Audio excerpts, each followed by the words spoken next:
محبت سے درود شریف۔ الصلاۃ والسلام علیک یا سیدی یا رسول اللہ وعلی آلک واصحابک یا سیدی یا حبیب اللہ۔ مالک الملک اللہ تبارک و تعالی جل جلالہ کے انتہائی کرم اور بہت بڑے احسان کی وجہ سے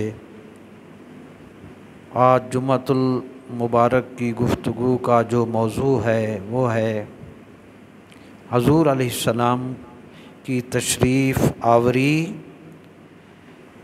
انسانی تکریم اور عزت کا روشن باب، یعنی حضور نبی علیہ الصلاۃ والسلام کی تشریف آوری سے انسانیت کو اور انسانوں کو کیا عظمت عطا ہوئی۔ بہت سی احادیث، بہت سی آیات ہم انشاءاللہ تعالی مختصر محدود وقت میں عرض کریں گے، مگر وہ جو کچھ بھی آقا کریم صلی اللہ علیہ وسلم کی وجہ سے انسانوں کو عطا ہوا، اس کا خلاصہ ایک شعر میں بڑا بہترین انداز سے سمو دیا گیا۔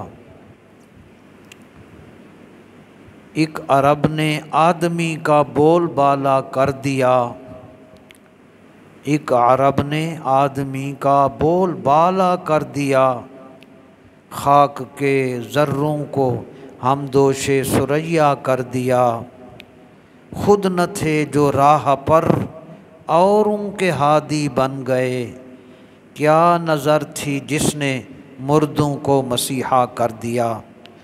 میرے آقا علیہ الصلاۃ والسلام کی تشریف آوری کی وجہ سے انسانوں کو بہت بڑا اونچا مقام عطا ہوا۔ وہ حدیث پاک موجود ہے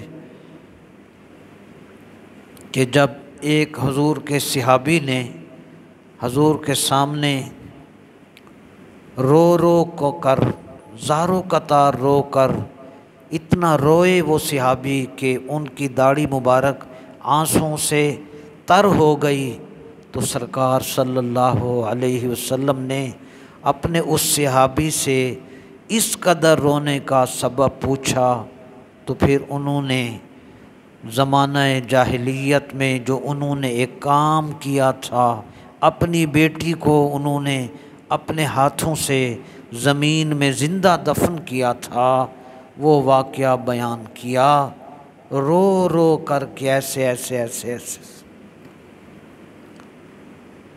اللہ اکبر۔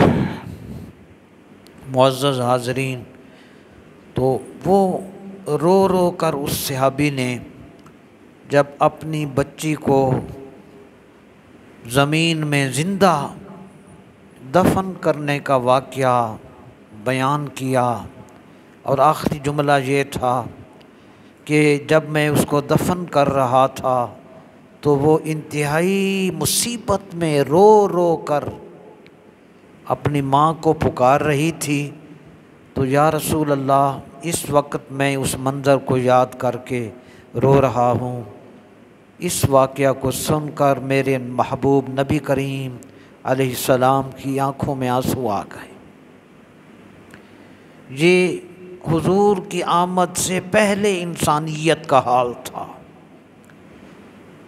اس تاریک دور کو قرآن شریف نے فرمایا وَإِن كَانُوا مِن قَبْلُ لَفِي ضَلَالٍ مُبِينٍ، مرکب توصیفی کے طور پر لایا گیا کہ حضور کی آمد سے پہلے لوگ انتہائی کھلی گمراہی میں تھے، مگر محبوب آئے تو پھر بہاریں آئیں، پھر روشنی آئیں، پھر عزتیں آئیں، اور جو مقام نبی علیہ السلام نے انسانوں کو عطا کیا اس کی کیا بات کی جائے۔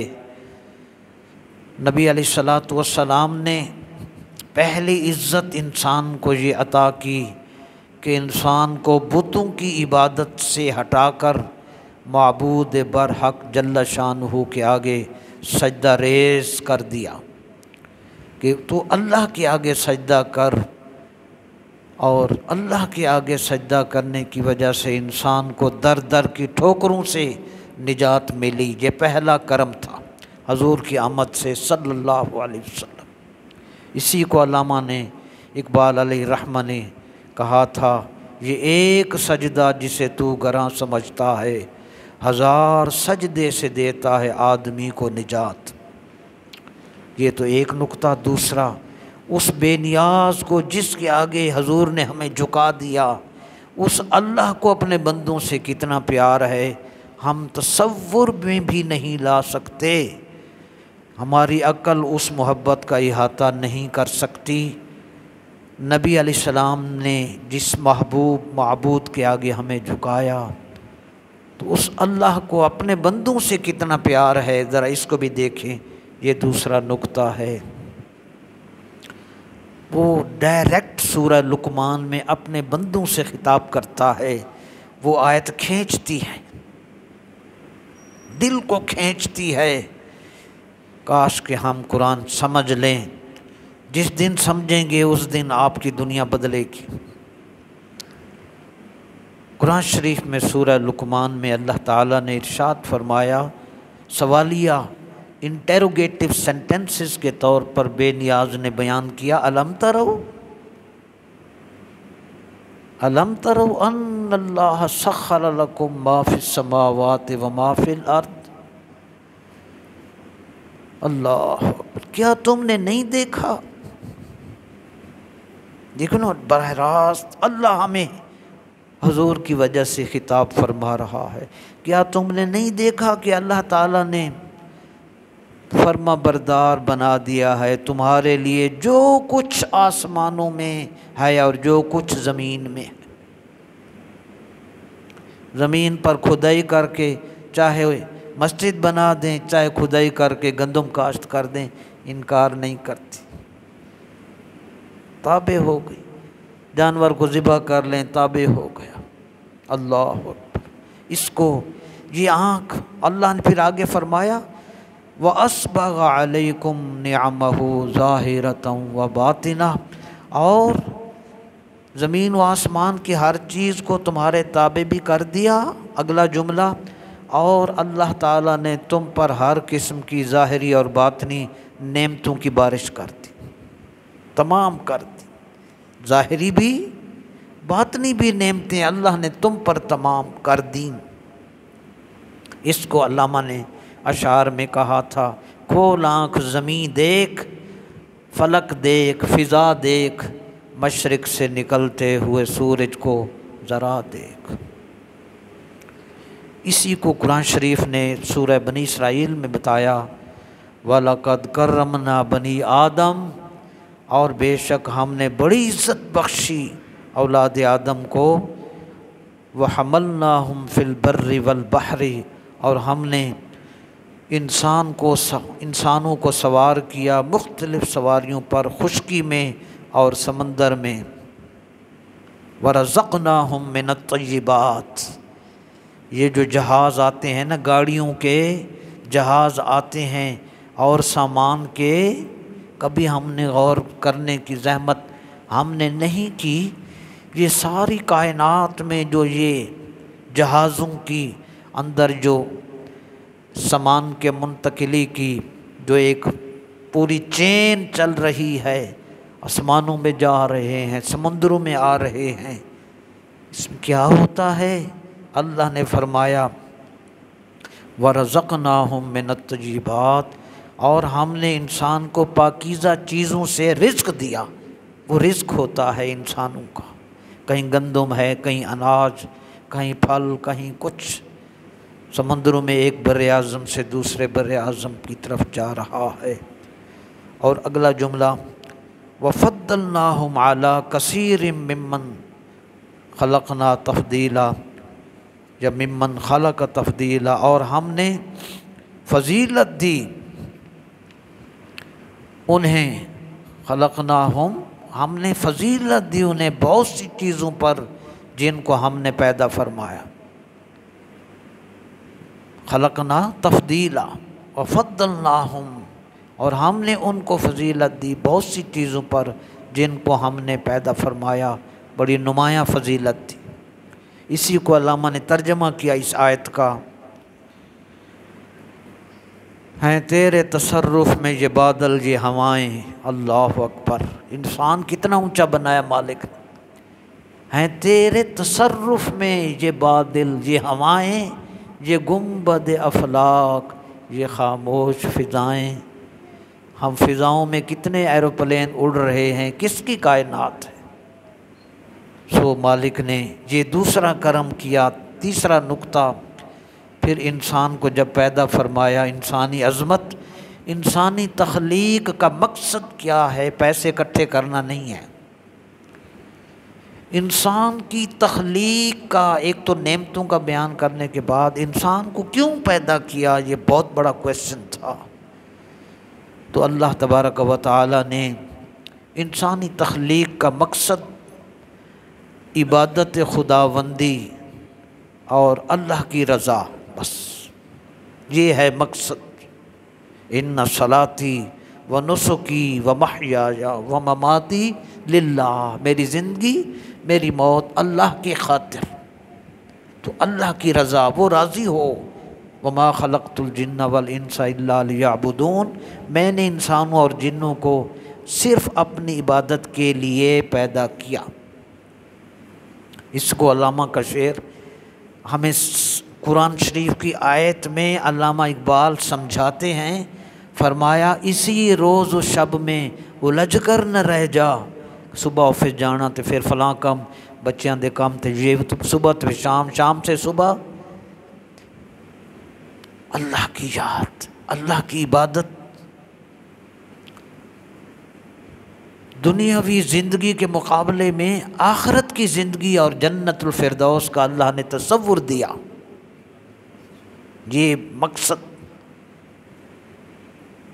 دنیا کی زندگی آخرت کے لیے ہے، یہاں ہم نے کاشت کرنا ہے، وہاں پھل ملنا ہے۔ تو اسی کو فرمایا اسی روز و شب میں الجھ کر نہ رہ جا، کہ تیرے زمین و زماں اور بھی ہیں ستاروں سے آگے، جہاں اور بھی ہیں ابھی عشق کے امتحان اور بھی ہیں۔ اللہ نے فرمایا وَسَيَرَ اللَّهُ عَمَلَكُمْ وَرَسُولُهُ، تم دنیا میں جو کام کر رہے ہو، قیامت والے دن اللہ بھی اس کو ان کو دیکھے گا، اللہ کا رسول بھی دیکھے گا۔ ثُمَّ تُرَدُّونَ إِلَىٰ عَالِمِ الْغَيْبِ وَالشَّهَادَةِ، پھر تم اللہ کی طرف لوٹائے جاؤ گے، فَيُنَبِّئُكُم بِمَا كُنتُمْ تَعْمَلُونَ، پھر وہ تمہیں بتائے گا کہ تم دنیا میں کیا کیا کیا کرتے تھے۔ یہ انسانی تکریم کے حوالے سے آج کی گفتگو ہے۔ حضور نے انسان کو اتنا بلند کیا، اور حضور نبی علیہ الصلاۃ والسلام نے پورے دین کا خلاصہ 3 لفظوں میں بیان کیا۔ 3 لفظوں میں حضور نے پورے دین کا خلاصہ صرف 3 الفاظ میں۔ آپ توجہ سے سنیں گے، آپ کو سکون بھی ملے گا، یقین بھی ملے گا۔